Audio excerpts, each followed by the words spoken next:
VOA 세계뉴스입니다. 조 바이든 미국 대통령은 9일 우크라이나에 패트리엇 미사일 등 방공무기를 지원하겠다고 밝혔습니다. 바이든 대통령은 이날 워싱턴에서 열린 북대서양 조약기구 나토 창설 75주년 연설에서 우크라이나는 푸틴을 막을 것이라며 우크라이나의 방공무기 체계를 제공하겠다고 말했습니다. 그러면서 미국과 파트너들이 우크라이나의 방공무기 10여 개를 지원하겠다고 밝혔습니다. 미국 외에도 독일, 루마니아가 패트리엇 미사일을 추가로 보낼 계획입니다. 바이든 대통령은 오늘 우크라이나는 자유국가이며 전쟁은 우크라이나가 자유로운 독립국가로 남은 채로 끝날 것이라며 러시아는 이기지 못하고 우크라이나가 이길 것이라고 강조했습니다. 그러면서 이번 나토 정상회의에 한국, 일본 등이 참석한 것과 관련해 이들은 우리의 성공에 그들의 성패가 달려있기 때문에 여기에 와 있고 우리도 그들의 성공에 우리의 성패가 달려있다고 말했습니다. 바이든 대통령은 미국 대선 TV 토론 이후 불거진 노령 문제를 의식한 듯 이날 연설에는 비교적 건강한 모습을 보였습니다. 또 바이든 대통령은 이날 퇴임을 앞둔 옌스 스톨텐베르크 나토 사무총장에게 최고 영예훈장인 대통령 자유의 메달을 수여했습니다. 볼로디미르 젤렌스키 우크라이나 대통령은 9일 북대서양 조약기구 나토에게 미국 대선이 열리는 11월까지 기다리지 말고 즉시 우크라이나에 나서달라고 호소했습니다. 젤렌스키 대통령은 이날 워싱턴에서 열린 나토 정상회의 행사에서 이같이 말했습니다. 젤렌스키 대통령은 지금은 그림자에서 걸어나올 때라면서 11월이든 다른 어떤 달이든 기다리지 말고 강력한 결정을 내리고 행동할 때라며 신속한 지원을 호소했습니다. 젤렌스키 대통령은 또 재집권을 노리는 도널드 트럼프 전 대통령과 관련해 나는 그를 잘 알지는 못한다, 잘 모르겠다면서 그가 대통령일 때 우리는 좋은 만남을 가졌지만 그와 함께 전쟁을 겪은 것은 아니다라고 말했습니다. 그러면서 나는 그가 미국 대통령이 된다면 우크라이나에 대한 정책을 바꾸지 않기를 바란다며 나는 미국이 나토에서 탈퇴하지 않기를 바란다고 말했습니다. 이스라엘군이 9일 가자 지구의 학교를 공습해 최소 29명이 사망했습니다. 이스라엘 공군은 이날 피난처로 사용되는 가자 지구 칸 유니스의 학교를 공격해 여성과 어린이를 포함해 최소 29명이 사망하고 수십 명이 다쳤습니다. 이번 사건은 이스라엘군이 팔레스타인 민간인들에게 동부 칸 유니스 지역으로 대피하라고 명령한 지 일주일 만에 발생한 것입니다. 현지 주민들은 공격 당시 현장에 3,000명가량의 사람들이 있었다고 말했습니다. 이에 대해 이스라엘군은 지난해 10월 7일 이스라엘 공격에 가담한 하마스 테러 분자를 공격하기 위해 정밀 무기를 사용했다고 밝혔습니다. 한국에서 11시간당 100mm가 넘는 기록적인 장맛비가 쏟아지면서 많은 피해가 발생했습니다. 중앙재난안전대책본부에 따르면 이번 폭우로 5명이 사망했습니다. 또 충청북도 영동군에서는 1명이 실종돼 수색 중입니다. 또 도로, 하천제방, 산사태, 교량치마 등 피해를 본 공공시설은 391건으로 집계됐습니다. 일시 대피한 이재민은 3,500여 명입니다. 정부 공무원들은 중장비를 동원해 토사를 치우는 등 주민들의 피해 복구를 돕고 있습니다. 한국기상청은 11일부터 장맛비는 잠시 멈추고 내륙을 중심으로 소나기가 내리겠다고 전망했습니다. 이어 무더위가 이어질 전망입니다. 미 해군 제7함대 기함인 블루리지함이 8일 베트남 중부 캄나낭에 입항했습니다. 블루리지함과 미 해양경비대 소속 경비함 한 척은 남중국 해와 인접함 캄남만을 5일간 방문할 계획입니다.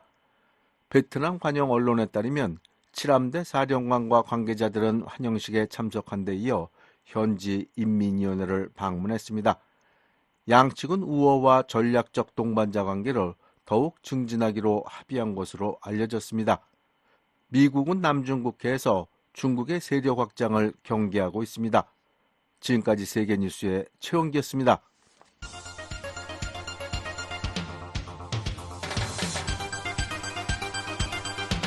VOA News Today. 여러분 안녕하십니까? 2024년 7월 10일 수요일 VOA 뉴스투데이 2부 시작하겠습니다. 진행의 김영권입니다. 먼저 이 시간 보내드릴 주요 소식입니다. 워싱턴에서 북대서양조약기구 나토 정상회의가 개막된 가운데 조 바이든 미국 대통령은 러시아의 침략 전쟁이 이미 실패했다고 강조했습니다. 미국의 북핵 수석 대표인 정박 대북 고위관리가 최근 사임했다고 국무부가 확인했습니다. 탈북민들이 미국 의회에서 열린 증언 행사에서 북한 주민들이 세상을 제대로 알고 변화를 주도하도록 외부 정보 유입을 강화해야 한다고 밝혔습니다.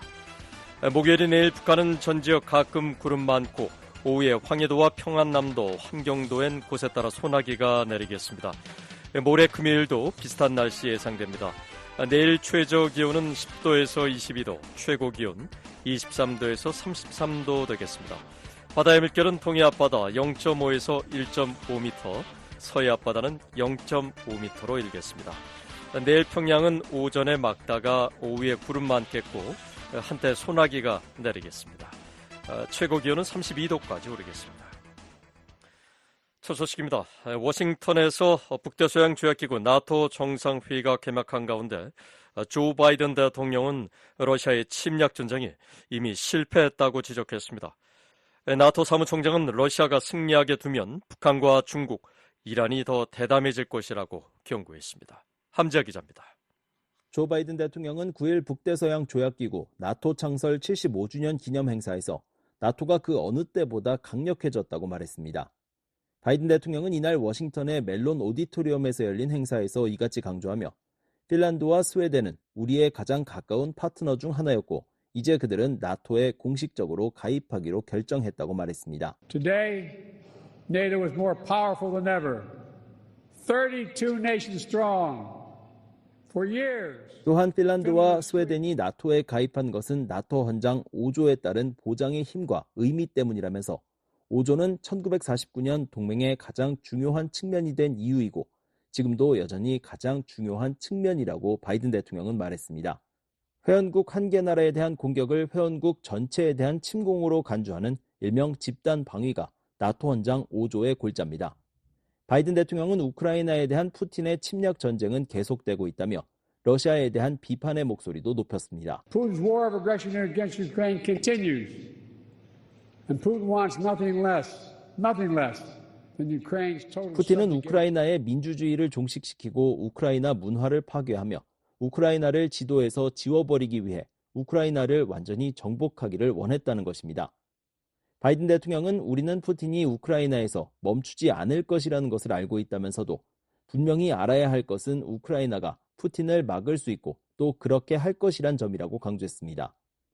또한 러시아는 이번 전쟁에서 실패하고 있다며 35만 명 이상의 러시아군이 죽거나 다치고 100만 명 이상의 젊은 러시아인들은 더 이상 러시아에서 미래를 보지 못한다며 러시아를 떠났다고 지적했습니다.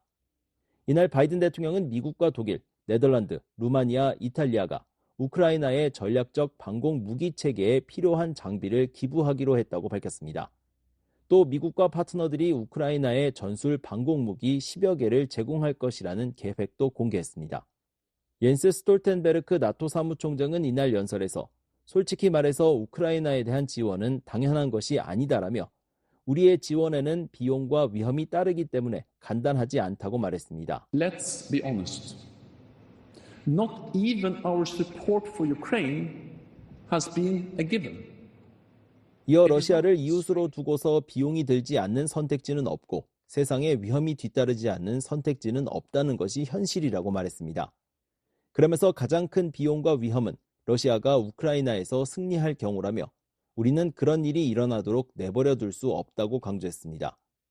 스톨텐베르크 사무총장은 러시아의 승리가 푸틴 대통령뿐 아니라 이란과 북한, 중국의 권위주의 지도자들을 대담하게 만들 것이라며 그들은 모두 러시아의 잔혹한 전쟁을 지지하고 있다고 말했습니다. Not only would it embolden President Putin, it will also embolden other authoritarian leaders in Iran. 또한 그들은 모두 나토가 실패하기를 바란다며 따라서 이 전쟁의 결과는 앞으로 수십 년 동안 세계 안보를 좌우할 것이라고 지적했습니다. 앞서 나토는 이날 워싱턴 DC에서 사흘 일정으로 정상회의를 시작했습니다. 11일까지 열리는 이번 정상회의에는 미국을 포함한 32개 나토 동맹국과 한국과 일본, 호주, 뉴질랜드 등 나토의 인도태평양 파트너 4개 나라, 유럽연합 등이 참석합니다. 또 러시아와 전쟁 중인 볼로디미르 젤렌스키 우크라이나 대통령도 이번 회의 참석자 명단에 포함되어 있습니다. 이번 정상회의에선 러시아와 전쟁 중인 우크라이나 지원 문제가 가장 중요한 의제가 될 전망입니다. 전 세계 30여 개 나라 정상이 모이는 만큼 이곳 워싱턴 DC의 경비는 삼엄합니다. 여러 회의가 열리는 이곳 워싱턴 DC 컨벤션 센터의 도로는 차량 통행이 차단됐고 건물 주변에는 철제 펜스가 설치됐습니다. 앞서 제이크 설리반 국가안보 보좌관은 이날 미국 상공회의소가 나토 정상회의를 계기로 주최한 방위산업 포럼 기조연설에서 유럽에서 일어나는 일이 인도태평양에 영향을 미치고 인도태평양에서 일어나는 일은 유럽에 영향을 미친다고 말했습니다. 이어 우리는 이를 매일 목격하고 있다며 북한과 중국을 주요 사례로 제시했습니다. What happens in Europe impacts the Indo-Pacific. What happens in the Indo-Pacific impacts Europe. We see this every day. 북한이 러시아에 제공한 탄도미사일은 우크라이나 민간인을 죽이는데 활용됐다는 것입니다. 또한 순항미사일에 사용되는 전자부품이나 기술을 포함한 이중용도 품목에 대한 중국과 러시아의 거래는 러시아가 전쟁을 계속할 수 있도록 한다고 말했습니다. 설리번 보좌관은 또 우리는 중국과 북한 혹은 이란이 러시아를 공짜로 지원하고 있다고 생각해선 안 된다고 지적했습니다. 이어 우리는 러시아가 이들 국가에 무엇을 대가로 제공하는지 그리고 그것이 인도태평양과 세계 다른 지역 안보에 어떤 영향을 미치는지 주의 깊게 지켜보고 있다고 강조했습니다. And we should not expect that the PRC and the DPRK, or Iran for that matter, are supporting Russia for free. We're watching carefully to see what Russia 설리번 provides 보좌관은 these 이번 주 나토 정상회의에 참석한 호주, 일본, 뉴질랜드, 한국 등 인도태평양 나라들은 유럽의 자유와 주권, 안보를 수호하고 우크라이나의 편에 서기 위해 전 세계를 결집하는 데 힘을 보탰다고 강조했습니다. 나토 고위 관리는 이번 정상회의 관련 브리핑에서 우크라이나에 대한 한국의 지원에 환영할 것이라는 입장을 밝혔습니다. 이 관리는 우크라이나에 대한 한국의 살상무기 지원에 대한 질문에 우리 모두는 러시아가 우크라이나 전쟁에서 승리하지 못하도록 하는 데 관심이 있다며 이 전쟁의 결과는 유럽은 물론 한국에도 전략적 영향을 미친다고 생각한다고 답했습니다. 그러면서 한국이 블라디미르 푸틴의 불법 침략으로부터 우크라이나의 방어 역량을 향상시킬 수 있다면 그것이 어떤 것이라도 따뜻한 환영을 받을 것이라고 말했습니다. 나토 고위관리는 이날 브리핑에서 북한과 러시아의 무기 거래 문제도 언급했습니다. 특히 러시아가 지금 북한으로부터 가장 필요로 하는 것은 포탄과 탄도미사일이라고 생각한다며 러시아가 지금 북한으로부터 얻고 있고 전장에서 확실히 활용하고 있는 두 가지가 바로 이것들이라고 지적했습니다. 그러면서 우리는 북한 미사일이 사용되는 것을 목격했고 그것들이 영향을 미치는 것도 봤다고 강조했습니다. 이 관리는 푸틴은 가능한 모든 군수품 공급원을 찾고 싶어 할 것이라며 그래서 북한으로부터 얻고 있는 것을 더 늘리고 싶을 것이라고 말했습니다. 이어 이는 블라디미르 푸틴이 평양에 갔을 정도로 매우 중요하다면서 러시아가 북한과의 관계를 얼마나 중요하게 여기는지도 잘 보여준다고 덧붙였습니다. 한편 이 관리는 중국이 러시아에 직접적으로 살상용 무기를 제공하는 것은 아직 보지 못했다고 밝혔습니다. 나토 정상회의 둘째 날인 10일 스웨덴을 나토의 새 회원국으로 환영하는 행사에 이어 32개 나토 동맹국이 참여하는 정상회의가 본격적으로 개최됩니다. 정상회의 이후 저녁에는 백악관에서 바이든 대통령과 질 바이든 여사가 주최하는 친교 만찬이 열립니다. 마지막 날인 11일 오전에는 32개 나토 동맹국과 한국, 일본, 호주, 뉴질랜드 등 인도태평양 파트너 국가 및 EU가 참여하는 회의가 열릴 예정입니다. BOE 뉴스 함지아입니다. 한국이 나토 정상회의에 참여하고 의견을 제시하는 건 환영할 만한 일이라고 데니얼 프리드 전 폴란드 주재 미국 대사가 9일 VOA와의 화상 인터뷰에서 말했습니다. 국무부 유럽 유라시아 담당 차관 보도진엔 프리드 전 대사는 우크라이나에 대한 무기 지원은 한국이 내릴 결정이라면서도 한국이 맡을 역할이 분명히 있다고 말했습니다. 현재 미국 애틀랜틱 카운슬 특별연구원인 프리드 전 대사를 조은정 기자가 인터뷰했습니다. 프리드 대사님, 한국, 일본, 호주, 뉴질랜드 등 아시아 태평양 4개국 정상들이 북대서양 조약기구 나토 정상회의에 3년 연속 초청을 받았습니다.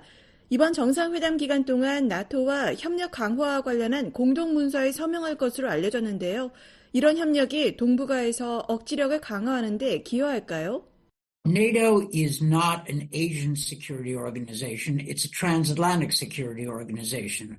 But 우선 나토는 아시아 안보기구가 아닙니다. 대서양 안보 조직이죠.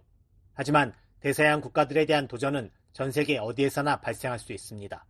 유럽과 아시아에서 위협이 증가하는 시점에 한국과 일본, 호주 등 자유세계의 주요 국가들이 나토와 협력하는 데 관심을 갖는 것은 당연한 일입니다. 우리의 적들은 협력하고 있으며 우리도 협력해야 합니다. 바이든 행정부는 한국, 일본, 인도와의 양자 관계뿐만 아니라 다자 관계 구축에 많은 노력을 쏟았습니다. 미국 중심의 중심축과 바퀴살 구조가 아니라 공동의 관심사를 공유하는 공동체죠.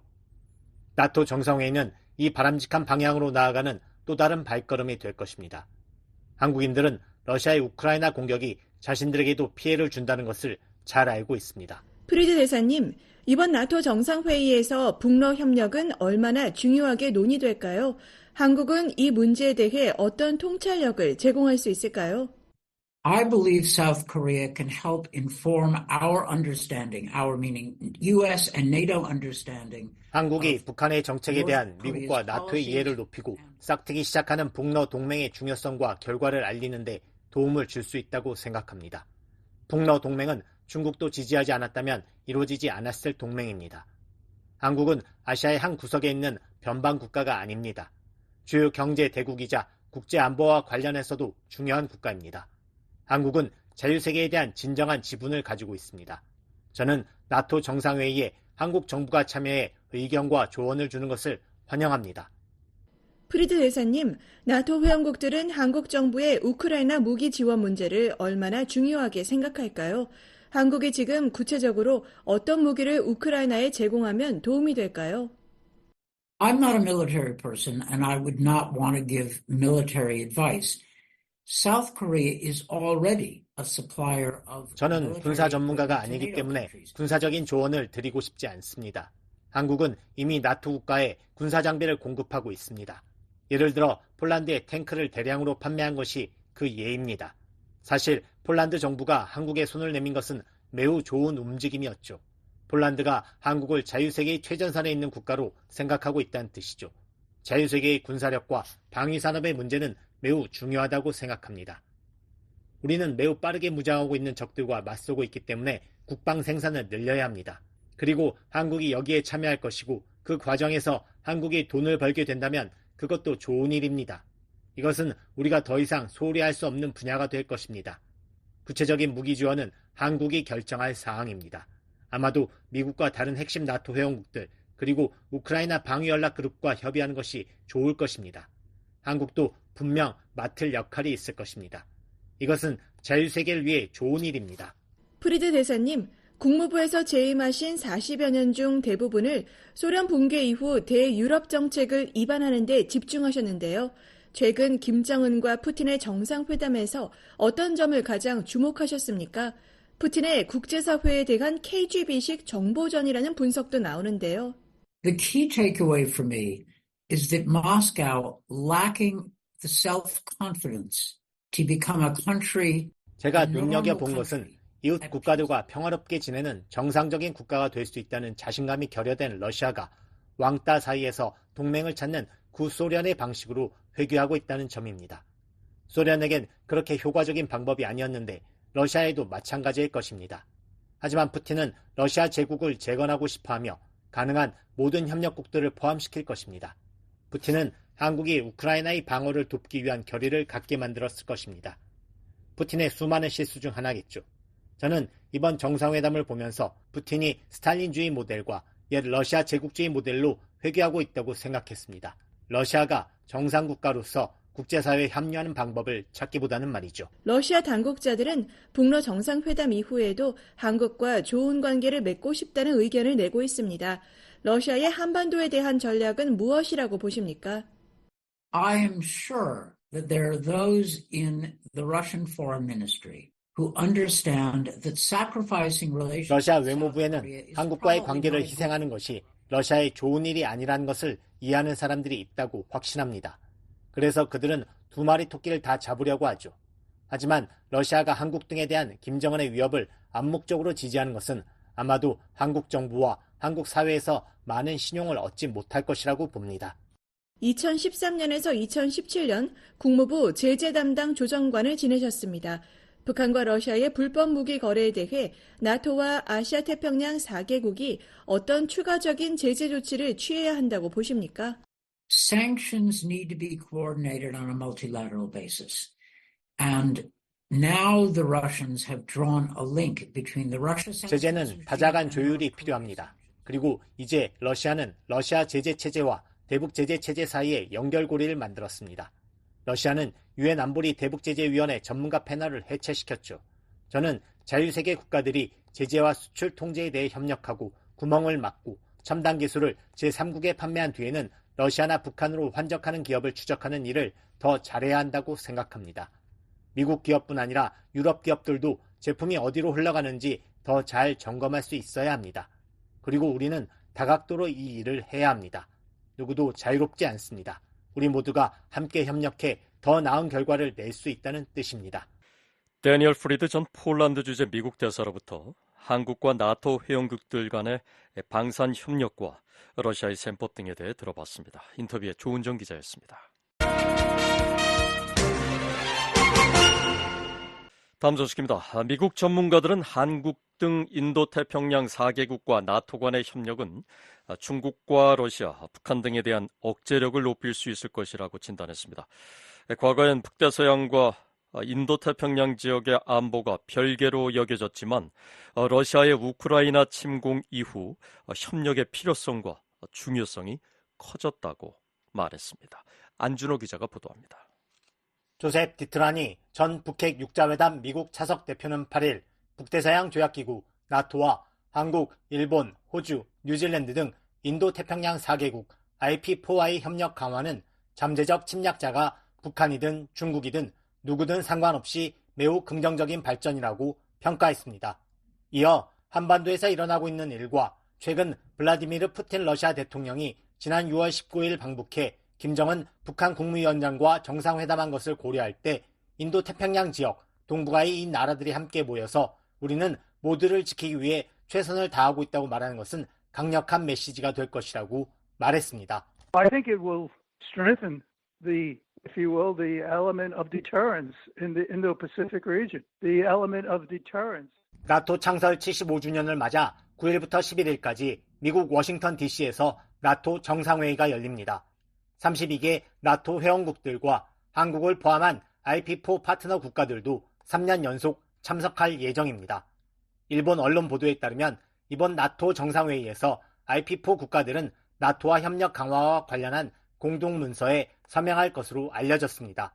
디트라니 전 차석 대표는 IP4가 나토와의 관계를 강화해야 한다면서 나토는 전적으로 방어적인 목적이 분명하고 동맹의 회원국을 방어하기 위해 설립된 국제기구를 반대할 사람이 누가 있겠느냐고 반문했습니다. IP4 should indeed strengthen its relationship with NATO. NATO is completely, definitively. 또 중국이 IP4와 나토와의 공조 강화를 비판한 것과 관련해선 IP4는 중국의 항의를 무시해야 한다면서 중국이 인도태평양 지역에서 더 큰 불안정이 아니라 더 큰 안정에 기여하고 있다는 중국의 말을 무시해야 하며 사실은 그 정반대라고 비판했습니다. 린젠 중국 외교부 대변인은 8일 정례 브리핑에서 IP4와 나토와의 공조 강화와 관련해 나토는 냉전의 산물이자 세계 최대의 군사동맹이라면서 냉전적 사고방식과 이념적 편견이 세계 평화와 안정을 위협하는 근본 원인이라고 주장했습니다. 린젠 대변인은 이날 IP4가 나토 정상회의에서 나토와 아태지역 협력을 강화하기 위한 협정을 체결할 예정이란 언론 보도와 관한 중국 측 입장을 묻는 질문에 이같이 답했습니다. 이어 나토는 영내 방어 동맹으로서의 역할에 머물러야 하며 아태 지역에서 긴장을 조성하고 냉전적 사고방식과 진영 대결을 조장하는 행위를 중단해야 한다며 나토가 유럽에 이어 아태 지역을 불안정하게 만들려 해선 안 된다고 주장했습니다. 에반스 리비어 전 국무부 동아태 담당 수석 부차관보도 이날 BOA에 한국, 일본, 호주, 뉴질랜드 등 인도태평양 4개국 IP4는 나토 및 나토의 개별 회원국들과 협력을 강화해야 한다고 말했습니다.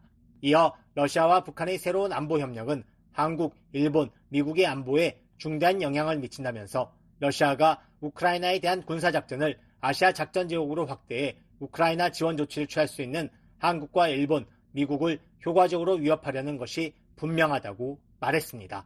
그러면서 이는 나토의 안보와 동아시아 파트너 국가들의 안보가 불가분의 관계가 됐다는 명백한 증거라고 말했습니다. 리비어 전 수석 부차관보는 만약 한국이 나토의 우크라이나 지원에 대한 노력에 직간접적으로 지원할 준비가 돼 있다면 나토 회원국들은 대북 대응에 있어서 한국을 지원할 것이라면서 이는 북한과 러시아 모두에 중요한 메시지를 전달할 것이라고 말했습니다. 또 중국의 반발과 관련해선 이는 중국이 러시아와 제한 없는 파트너십을 맺음으로써 행동의 자유를 일부 양보한 것이라며 유감스러운 결정이지만 놀라운 결정은 아니라고 말했습니다. 그러면서 중국은 자신의 행동의 자유를 희생하면서 실제로 중국의 안보를 약화시킬 북한과 러시아의 도발적인 행동을 지지할 수밖에 없게 됐다면서 미국, 한국, 일본은 중국과의 대화에서 이 점을 강조해야 한다고 제언했습니다. 제임스 프르지스톱 허드슨 연구소 선임연구원도 이날 나토와 RP4의 협력은 확실히 중국과 북한에 대한 억지력을 강화할 것이라며 이것은 유럽과 우크라이나 그리고 인도태평양에서 동맹에 기반한 협력이 지속적으로 발전한 것이라고 말했습니다. I think it will certainly enhance deterrence against China and North Korea. But this has been an evolving. 이어 나토와 IP4 간의 협력은 계속 진행돼 왔다면서 IP4 개별 국가들이 우크라이나를 지원하는 데 중요한 역할을 해왔다고 말했습니다. 그러면서 우리가 현재 보고 있는 것은 국제 안보 환경의 통합이라며 과거엔 항상 유럽과 아시아의 안보 환경을 별개의 것으로 생각했지만 푸틴의 우크라이나 침공 결과로 국제 안보 환경이 통합되고 있다고 말했습니다. So what we're seeing is really an integration of the international security environment. In the past, we always thought about Europe as one. 프르지스톱 선임연구원은 한반도 유사시 나토의 많은 회원국들이 과거 한국 전쟁 당시처럼 한국을 지원할 것으로 보느냐는 질문엔 사실 안보 조약이 없다는 점에서 좀 더 지켜봐야 한다면서도 유럽 국가들이 인도 태평양의 평화와 안정의 중요성과 무력에 의한 인도 태평양과 한반도에 대한 현상 변경 시도 반대를 점점 더 많이 이야기하고 있다고 지적했습니다. 이어 유럽 국가들은 여전히 한반도 유엔군 사령부의 일원이라며 유사시 한국에 대한 훨씬 더 광범위한 지지를 볼 수 있을 것이라고 말했습니다. 로버트 랩슨 전 주한미국 대사대리는 윤석열 대통령이 3년 연속 나토 정상회의에 참석하는 것은 지극히 당연한 일이라며 3년 전 한국이 처음 나토 정상회의에 참석하게 했던 원동력이었던 핵심 이슈와 이해관계가 그 이후 더 커지고 한층 강화됐기 때문이라고 말했습니다. 이어 한반도나 영내에서 나토의 직접적인 역할은 없지만 특히 최근 푸틴과 김정은의 북러 정상회담 이후 북한의 위협이 증가함에 따라 유용한 논의가 있을 것임은 의심의 여지가 없다고 말했습니다. 그러면서 많은 주요 나토 회원국들이 이미 유엔사를 통해 한반도에 주둔하고 있다는 점을 명심해야 한다고 말했습니다. 중국의 비판과 관련해선 중국의 불만은 매우 익숙하고 예상치 못했던 것이 아니라며 대체로 무시해도 무방하다고 말했습니다. 태평양 사령관을 역임한 해리 해리스 전 주한미국 대사는 이날 BOA의 관련 논평 요청에 나토는 인도 태평양을 포함한 글로벌 안보에 관심이 있고 RP4도 나토에 관심이 있다면서 RP4와 나토와의 협력 강화는 자연스러운 연계라고 말했습니다. 또 한국과 나토의 협력이 한반도 안보에 미칠 영향과 관련해선 한국이 글로벌 무대에서 리더로 부상하고 있다는 사실을 강조함으로써 영내 전반과 한반도의 안보를 강화할 것이라고 말했습니다.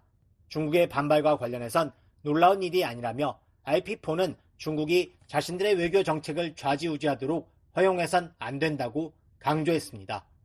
BOA 뉴스 안준호입니다. 다음 소식입니다.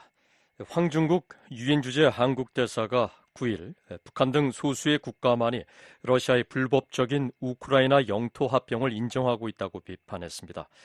황 대사는 이날 러시아의 우크라이나 어린이병원 공습과 관련한 유엔 안보리 긴급회의에서 압도적 다수의 유엔 회원국들은 여전히 해당 지역의 주권국과 우크라이나의 필수적인 부분이라고 믿고 있다고 말했습니다.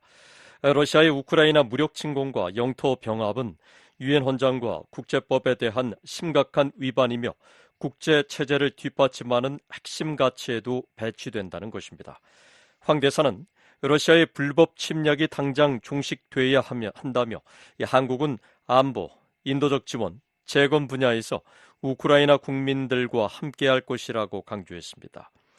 린다 토머스 그린필드 유엔 주재 미국 대사도 이날 회의에서 러시아가 어린이 병원을 공격한 건 등골이 오싹해지며 소름이 끼치는 일이라고 지적했습니다. 그러면서 전쟁을 시작한 러시아가 언제든 전쟁을 끝낼 수 있다며 잔혹행위의 희생자들이 정의를 얻을 때까지 미국은 우크라이나의 편에 설 것이라고 강조했습니다.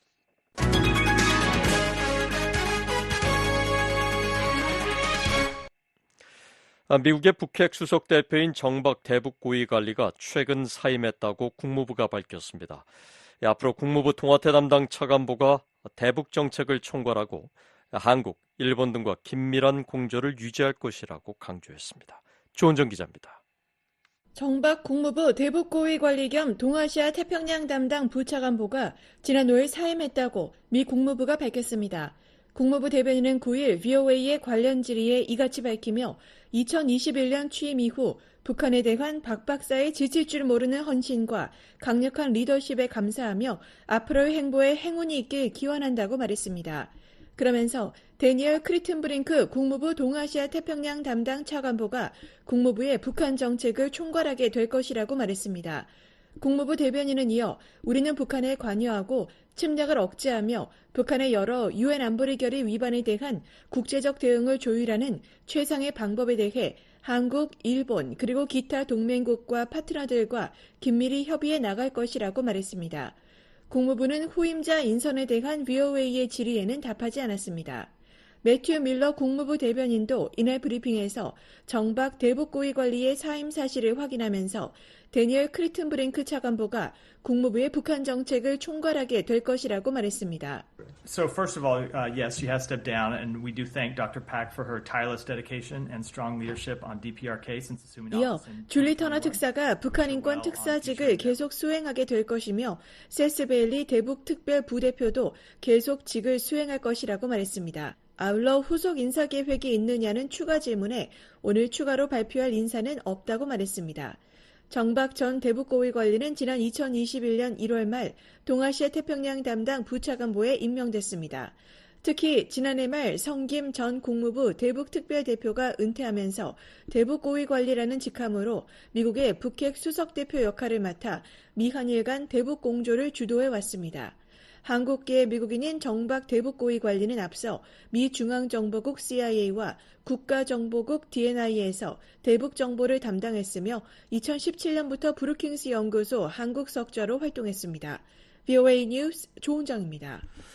앞으로 5년간의 전략의제를 발표한 유럽연합이 북한과 관련해선 안보리 대북결의 이행을 위해 계속 노력할 것이라고 밝혔습니다. 북한의 인권 문제 개선을 위해 유엔 등과 계속 협력할 것이란 점도 강조했습니다. 안소영 기자입니다. 유럽연합이 8일 2024-2029 전략의제를 채택한 가운데 북한 문제와 관련한 EU의 입장에는 변함이 없다고 밝혔습니다. EU 대변인은 9일 이번에 채택된 전략의제에서 북한 관련 목표가 무엇이냐는 VOA 질의에 전략의제는 광범위하고 자세한 내용을 다루진 않는다면서도 이같이 답변했습니다. 이 대변인은 EU는 국제적 의무를 지키고 유엔 안보리 결의 이행을 위해 계속 노력할 것이라고 밝혔습니다. 아울러 EU는 북한 인권 상황을 해결하기 위해 유엔 및 뜻을 같이 하는 파트너들과 계속 협력할 것이라고 밝혔습니다. 유럽연합은 그동안 북한에 대해 제재를 통한 압박과 함께 대화 통로를 열어두는 비판적 관여 정책 기조를 유지했습니다. 가장 최근인 지난 1일 북한이 탄도미사일 2발을 발사하자 성명을 내고 EU는 북한이 영내 및 국제평화와 안보를 위협하는 모든 불법 행위를 중단할 것을 거듭 촉구한다고 강조했습니다. 이어 우리는 북한이 관련 당사국들의 대화 제안을 수용하고 유엔 안보리 결의에 따른 의무를 준수해 완전하고 검증 가능하며 되돌릴 수 없는 방식으로 핵무기와 탄도미사일을 포기할 것을 촉구한다고 덧붙였습니다. 또한 EU는 북한의 조직적이고 광범위하며 중대한 인권 침해를 비판하며 개선을 촉구하는 내용을 담은 북한 인권 결의안을 유엔 총회와 유엔 인권이사회에 해마다 제출하고 있습니다. 한편 이유는 8일 2024-2029 전략 의제를 채택하고 전략적 경쟁과 글로벌 불안정성 증가, 규칙에 기반한 국제 질서 훼손 시도로 세계 정치 환경이 재편되고 있다고 밝혔습니다. 그러면서 명확한 전략 계획과 확고한 행동 프레임워크가 필요하다며 이유는 앞으로도 국제법 질서의 가장 강력한 지지자로서 유엔 및 유엔 헌장에 명시된 원칙을 확고히 견지해 나갈 것이라고 강조했습니다. 특히 이유는 모든 국제 무대에서 세계의 평화, 정의와 안정, 민주주의, 보편적 인권, 지속가능한 개발 목표의 달성을 촉진하기 위한 노력을 추구할 것이라고 강조했습니다. VOA 뉴스 안소영입니다. 중국이 미국, 일본의 군사협력 확대와 현대화에 대해 영내와 국제사회의 우려를 불러일으킨다고 주장하며 반발했습니다. 한국의 자체 핵무장에도 부정적인 입장을 밝혔습니다. 안준호 기자입니다. 리우펑이 주미 중국 대사관 대변인은 9일 미국과 일본이 군사협력을 확대하고 현대화하려는 시도는 더 위험한 방향으로 나아가는 것이며 이는 영내 국가와 국제사회의 더 큰 우려를 불러일으킬 뿐이라고 말했습니다. 류 대변인은 이날 주일미군 공군 전력 현대화에 관한 BOA의 질의에 중국은 냉전적 사고와 진영 정치를 특징으로 하는 배타적 파벌 형성에 단호히 반대한다며 이같이 밝혔습니다. 또 주일미군 공군 전력 현대화가 주로 중국의 위협에 대응하기 위한 것이란 미국 내 전문가들의 지적과 관련해서는 중국은 평화적 발전과 본질적으로 방어적인 국방정책에 전념하고 있다고 밝혔습니다. 이어 중국은 아시아 태평양 지역과 더 넓은 세계의 평화와 안정을 위해 최선을 다하고 있으며 어떤 국가에도 위협이 되지 않는다고 주장했습니다. 그러면서 영내 안보 위험은 주로 역외의 일부 주요 국가들로부터 비롯된다고 말했습니다. 직접적으로 거론하지는 않았지만 미국을 겨냥한 것으로 풀이됩니다. 중국은 그동안 여러 차례 미국과 한국을 비롯한 미국의 동맹국들이 영내 평화와 안보에 부정적인 영향을 미치고 있다고 주장해 왔습니다.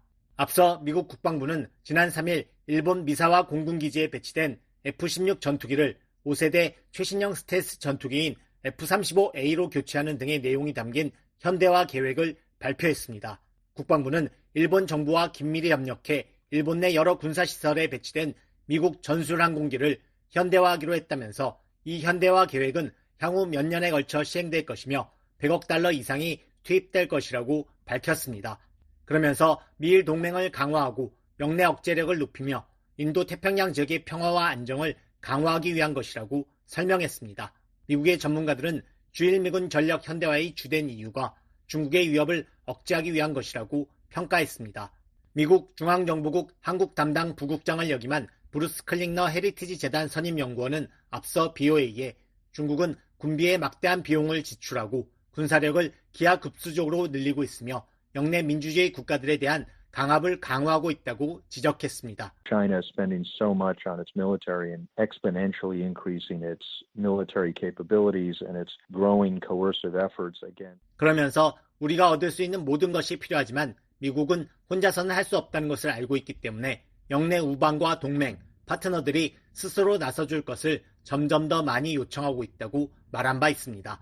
한편 중국은 최근 한국에서 높아지고 있는 자체 핵무장 여론에 대해서는 부정적인 입장을 밝혔습니다.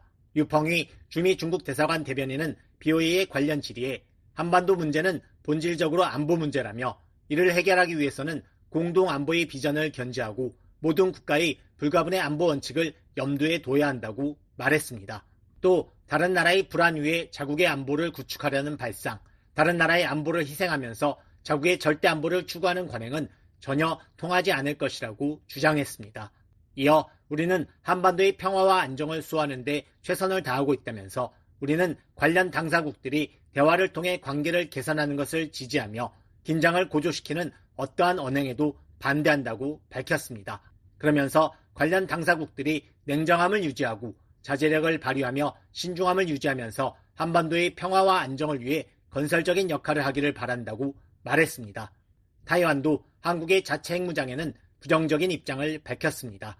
유용젠 타이완 외교부 대변인은 BOA의 관련 질의에 우리나라는 항상 평화적 대화를 통한 한반도 평화와 안정 제고를 지지해왔다면서 사실상 한국의 핵무장에 반대한다는 뜻을 밝혔습니다. 유 대변인은 그러나 북한의 최근 잇단 탄도미사일 발사 도발과 관련해서는 북한은 올해 들어 다양한 종류의 단거리, 장거리 순항미사일과 고체 연료 탄도미사일을 수차례 시험 발사해왔다며 비판했습니다. 이어 1일 탄도미사일 2발을 추가로 시험 발사함으로써 지난 6월 26일 시험 발사 이후 일주일도 되지 않아 다시 한번 영내 긴장을 야기하고 있다고 말했습니다. 그러면서 타이완 외교부는 이를 강력히 규탄하며 관련 동향을 계속 면밀히 주시할 것이라며 북한이 국제사회의 기대에 이성적으로 대응하고 영내 안보를 저해하는 일체의 도발적 행위를 즉각 중단할 것을 촉구한다고 밝혔습니다. 또 북한과 러시아 등 전체주의 국가들이 국제사회의 규탄과 유엔 제재를 무시하고 전 세계 긴장을 고조시키는 도발적 행위를 하고 있다면서 타이완 외교부는 이에 대해 깊은 우려를 표명한다고 말했습니다. 북한의 핵미사일 위협이 고도화하면서 최근 한국에서는 자체 핵무장 여론이 다시 비등하고 있습니다. 한국 여당인 국민의힘 당대표 선거에 출마한 나경원 후보는 대표가 되면 자체 핵무장을 추진하겠다고 밝혔고 국회에서는 잇따라 핵무장과 관련한 토론회가 열리고 있습니다. 다만 윤석열 대통령은 최근 로이터 통신과의 인터뷰에서 한국의 자체 핵무장 또는 미국의 전술핵 재배치와 관련해 북한의 핵과 미사일 위협에 대응하기 위한 가장 현실적이고 바람직한 해법은 한미 확장 억제 체제를 확고히 구축하는 것이라면서 부정적인 입장을 밝혔습니다. 미 국무부는 지난달 27일 한국 여권 정치인들이 자체 핵무장 목소리를 높이고 있는 데 대한 BOE의 질의에 미국과 한국은 워싱턴 선언에 따라 만들어진 핵협의 그룹을 통해 확장 억제를 개선하고 강화하고 있다고 밝혔습니다. 이어 핵협의 그룹은 핵 억제력에 대한 보다 심도 있는 협력적 의사결정을 통해 미한 동맹이 한반도에서 핵 억제력을 강화할 수 있도록 지원한다고 말했습니다. 그러면서 미국은 핵무기를 포함한 모든 범주의 군사 능력을 사용하는 한국 방어와 확장 억제력에 대한 철통 같은 공약을 유지하고 있다고 거듭 강조했습니다. BOA 뉴스 안준호입니다. 미국 의회에서 탈북민들이 북한의 인권 실태를 증언하는 행사가 열렸습니다. 영김 하원 의원은 북한 인권 개선을 위해 최선을 다하겠다고 강조했습니다. 이종 기자입니다. 미 하원 외교위원회 인도태평양 담당 소위원회가 9일 탈북민들과의 라운드 테이블 행사를 개최했습니다. 한국계인 영김 하원 의원은 9일 북한 자유주간을 맞아 개최한 이날 행사에서 북한 인권 개선의 시급성을 역설했습니다. 그러면서 탈북민들을 향해 북한 인권 문제 개선을 위해 계속 최선을 다하겠다는 의지를 거듭 강조했습니다. 지금 현재 여러분들은 자유로운 나라에서 살고 있지만 북한의 부러운 가족들 생각하면 항상 가슴이 미어지고 아플 거 알고 있습니다. 그런 거 같은 고통을 제가 같이 나누면서 앞으로도 제가 할 수 있는 한 최선을 다해서 여러분들과 함께 이 싸움을 하기를 약속합니다. 하원 외교위원회 인도태평양 담당 소위원장인 김 의원은 또한 이날 푸틴의 방북과 그에 따른 두 독재자 간의 방위조약 체결로 한반도의 안보와 안정에 대한 위협이 더욱 커지고 있는 지금은 북한의 공세에 굴복할 때가 아니다라고 말했습니다. As we see more growing threats to the security and stability of the Korean Peninsula. 이날 행사에 초청된 4명의 한국 정착 탈북민들은 북한에 남겨진 가족과 친구들에 대한 그리움과 비통함을 토로하면서 북한 정권의 잔혹한 인권 유린 행태를 증언했습니다. 지난해 목선을 타고 탈북한 김희혁 씨는 통역사의 도움을 받으면서 의원들에게 대북 정보 유입의 중요성을 호소했습니다. 북한에서 배를 몰면서 라디오 등을 통해 접한 외부 정보가 김 씨에게 북한 밖 세상에 대한 새로운 희망을 심어줬다는 겁니다. 외부 정보의 유입이 아주 중요하거든요. 만약에 북한이 아닌 내부 세상이 있다는 것을 내가 몰랐다면 목숨 건 탈북을 하지 않았을 거고요. 가장 우려스러웠던 것은 지금 이 순간에도 북한의 많은 새 세대들이 김씨 정권의 교육만 받고 미국이나 대한민국이 민족의 가장 주적으로 교육을 받고 세뇌를 받고 있는 거죠. 김 씨는 지난해 5월 북한 황해남도에서 자신을 포함해 일가족 9명을 태운 목선을 타고 서해 북방 한계선을 넘어왔습니다.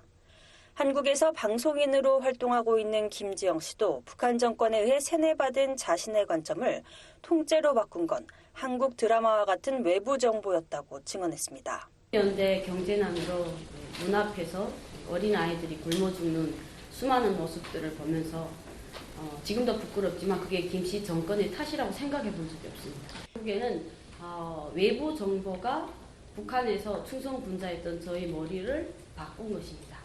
김일성 종합대학을 졸업한 평양 엘리트층이라는 김 씨는 대학 졸업 후 공무원 생활을 하다가 평양 시내에 식당을 차렸지만 지배인이던 어머니가 직원들이 수령보다 지배인을 더 따른다는 모함으로 자신과 함께 보위부에 끌려가 범죄자가 됐다며 바로 이때 어머니와 함께 탈북을 결심했다고 말했습니다.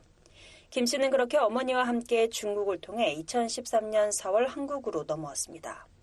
북한에서는 숨쉬는 것조차 범죄로 느껴졌다는 김 씨는 북한 주민들을 위한 외부 정보 유입은 계속돼야 한다고 강조했습니다. 그럼에도 우리가 계속 외부 정보를 북한에 유입해야 되는 것은 언젠가 만나게 될 하나님이라든가 또 자유민주주의, 인간의 권리를 그들에게 계속 알려줌으로써 그들이 자유민주주의를 만났을 때 시행착오 겪지 않게 더 빨리 정착할 수 있는 길이라고 생각하면서 너무 중요하다고.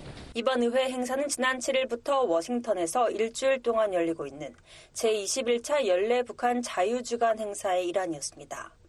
김 의원에게 행사 개최를 제안했던 수잔 숄티 북한 자유연합 대표는 이날 행사 후 VOA 기자 만나 탈북민들의 이번 증언은 정말 강력했다고 밝혔습니다.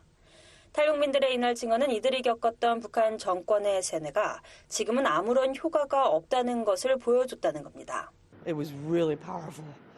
What we showed is people escaping over several different decades and how the brainwashing of the regime is.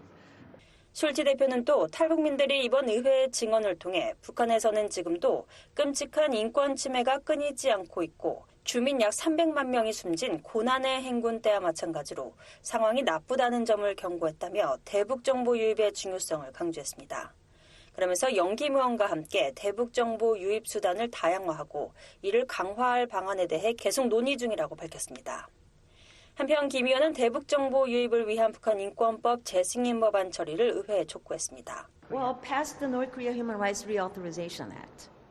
We did that in 2004. 김 의원은 이날 VOA 기자 만나 북한 인권 개선을 위해 가장 시급한 조치가 무엇이냐는 질문에 이같이 말하면서 의회 북한 인권법 연장 조치가 지연된 지 거의 2년이 됐고 시간은 우리 편이 아니다라고 지적했습니다. 이어 북한 인권법 재승인 법안은 탈북민들이 어디에 정착하든 그들의 목소리를 전달할 수 있도록 대북 방송에 대한 자금을 제공한다고 말했습니다. 그러면서 우리는 그들의 목소리를 통해 북한 주민들에게 자유로운 세상에 사는 것이 어떤 것인지 알려야 한다고 강조했습니다. 지난 2022년 9월 만료된 북한 인권법을 5년 더 연장하는 북한 인권법 재승인 법안은 지난 5월 하원 외교위를 통과했지만 여전히 상원에선 처리에 진전이 없는 상황입니다. 2004년 제정된 북한 인권법은 2008년, 2012년, 2018년 총 3차례에 걸쳐 연장됐는데 2018년에도 의회는 만료 시한을 넘겨 북한 인권법 재승인 법안을 통과시켰지만 처리가 2년 가까이 지연된 건 이번이 처음입니다. VOA 뉴스 이조은입니다. 네, 앞서 전해드린 대로 21번째를 맞은 북한 자유주간 행사가 이곳 워싱턴에서 진행되고 있습니다. 국무부는 이번 행사를 맞아 발표한 성명에서 북한 인권 개선을 위한 탈북민들의 역할을 강조했습니다. 이에 관한 자세한 소식입니다. 전 세계 70여 개 민간단체와 개인 활동가들, 탈북민들이 연대한 북한자유연합이 주최하는 제21회 북한자유주간이 7일 워싱턴에서 개막했습니다. 북한자유연합은 8일 VOA에 올해 북한자유주간의 주제는 평화통일로 가는 길은 김씨 정권의 종식입니다. 우리가 길을 보여주자로 정해졌다고 밝혔습니다. 그러면서 이는 북한 주민의 자유와 인권, 존엄성을 증진하기 위한 것이라고 강조했습니다. 미국 국무부도 이날 북한 자유주간을 맞아 성명을 발표하고 미국은 탈북민들과 인권 옹호자들의 끈기와 용기 그리고 북한 정부에 의한 수백만 북한 주민들의 지속적인 고통을 인식하고 있다고 밝혔습니다. 이어 올해 북한 자유주간은 오는 14일 한국의 북한 이탈 주민의 날에 마무리된다고 말했습니다. 그러면서 미국은 북한 인권 개선에 있어 탈북민들의 중요한 역할을 인식하고 생존자 중심의 책임규명 접근법을 지지하며 탈북민들의 목소리를 증폭시키겠다는 약속을 재확인한다고 말했습니다. 국무부는 또 북한 정권은 강제노동을 포함해 주민들을 계속 착취하고 있으며 불법적인 대량 살상 무기와 탄도 미사일 프로그램 진전을 위해 주민들의 자원을 전용하고 있다는 점도 지적했습니다.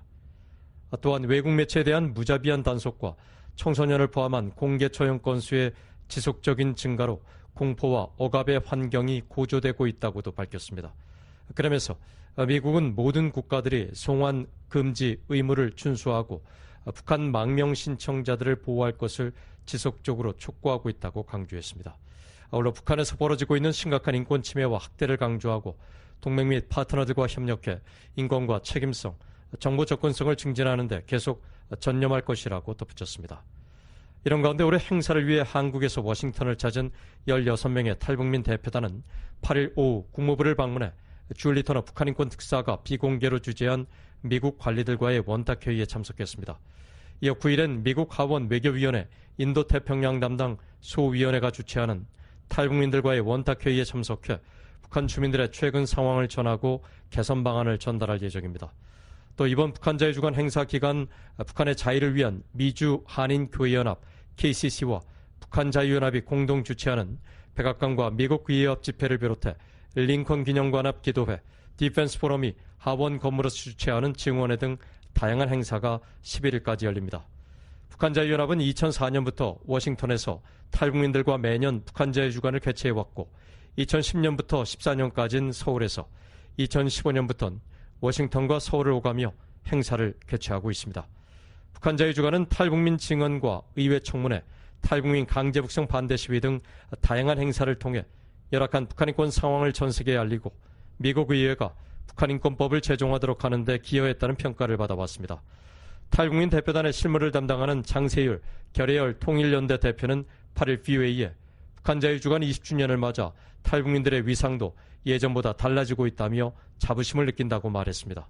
정말 예전에 비해서는 유엔 방문도 그렇고 우리가 호소문 하나 전달을 하기도 뭐 정말 하늘의 별 따기처럼 그렇게 힘들었는데 여기에 수완솔티와 우리 탈북민 사회의 이런 연합으로 진행된 이게 자유주간 행사의 영향력이 많이 커졌다는 그런 반증이죠. 또 경청을 해주고 미국에서 그래서 좀 많이 그런 걸 느끼고 있습니다.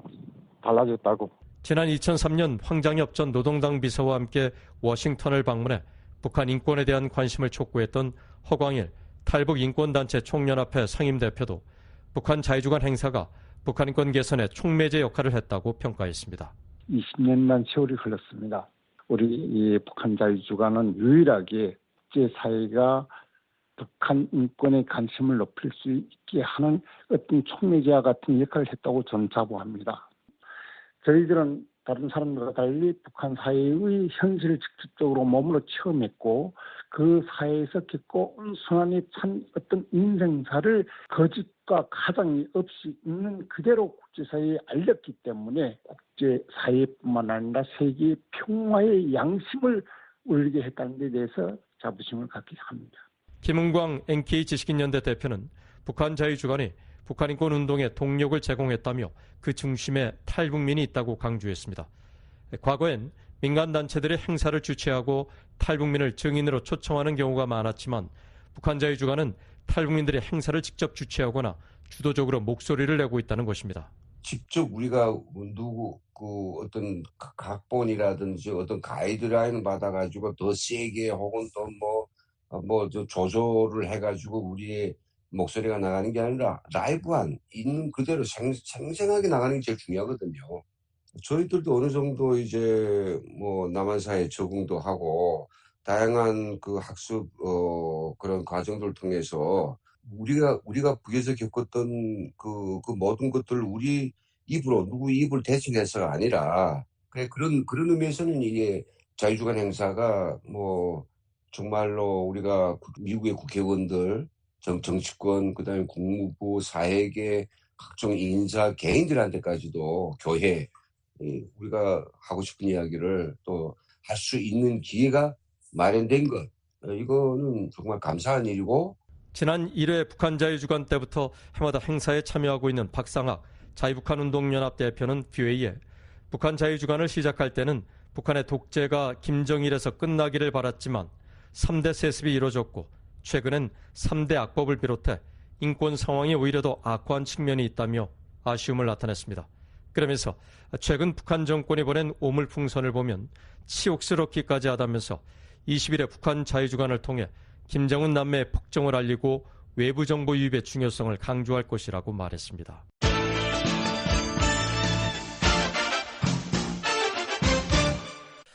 지금까지 BOA 뉴스투데이 2부를 들으셨습니다. 잠시 후엔 역사 속 오늘 세계뉴스에 이어서 여기는 워싱턴입니다가 이어집니다. 이 시간은 지구촌 오늘, 아메리카나우, 주간 프로 등으로 끝맺습니다. 여러분의 많은 애청 바랍니다.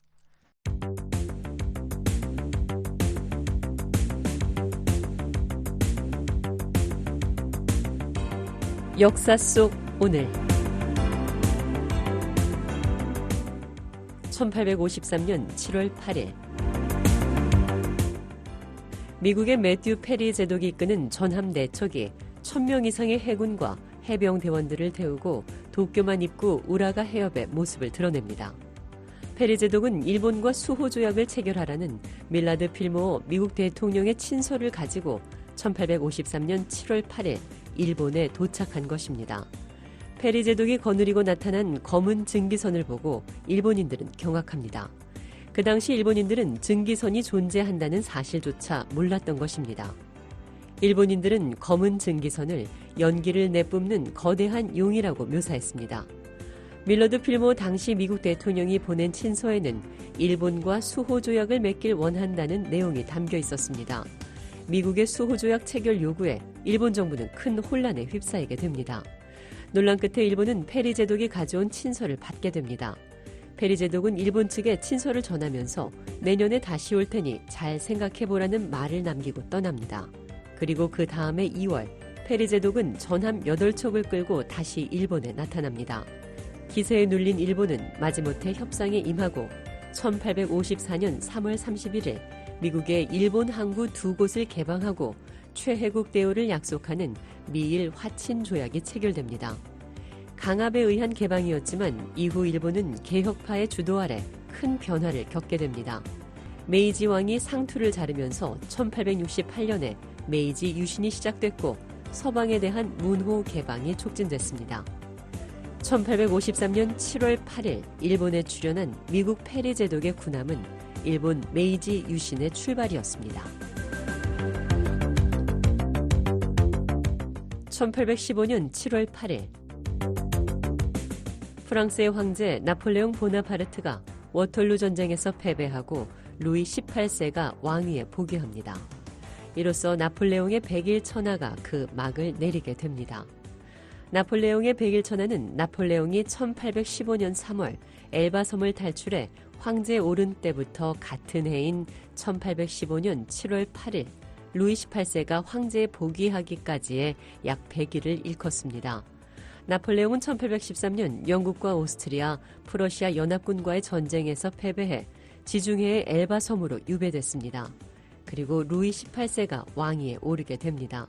하지만 나폴레옹은 2회 뒤인 1815년 3월 엘바 섬을 탈출하는 데 성공하고 파리로 돌아와 정권을 재탈환합니다. 이에 반발한 영국과 오스트리아의 동맹군은 나폴레옹과 워털루에서 대전투를 벌입니다. 이 워털루 전투에서 패배한 나폴레옹은 결국 세인트 헬레나 섬으로 유배되고 루이 18세가 1815년 7월 8일 황제에 복위합니다.